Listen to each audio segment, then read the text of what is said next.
咁今日咧，我會講下點樣增強雙腿嘅爆發力嘅。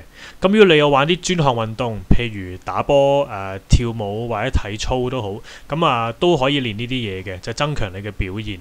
咁第一個動作就係搭一個台啦，雙腳唔助跑咁跳上去嘅，咁就要雙腳一齊起跳，雙腳一齊 land 喺嗰個高台度嘅。咁第二個練習呢，就係助跑幾步，再雙腳揼落地下起跳嘅。咁呢個練習除咗要注重跳嗰下之外呢，仲要注重助跑埋去嗰幾步。咁記住嗰幾步嗰個步穩呢，你要夾得啱，先可以將你嘅動力轉化為一個向上跳嘅力量嘅。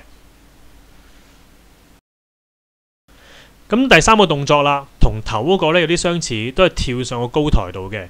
不過今次嘅開始姿勢呢，係坐喺度，咁坐喺度啦，上身少少傾前，跟住呢，就 pat 一離開個 step 就要向上跳噶啦。咁呢個難度係會高少少嘅。咁最後一個動作啦，就係呢連續跳過幾個hurdle 嘅，咁當然可以高可以矮啦嚇。咁落去嗰下呢，就即刻起跳噶啦，就唔會落咗地等一等先跳第二下嘅。嗰3下跳呢，應該係連續咁樣跳嘅，係啦。咁大家可以試下今日介紹嘅呢啲動作啦，睇下對增強爆發力有冇幫助。咁有問題嘅可以去翻我嘅 Facebook 嚟留言同我傾下嘅。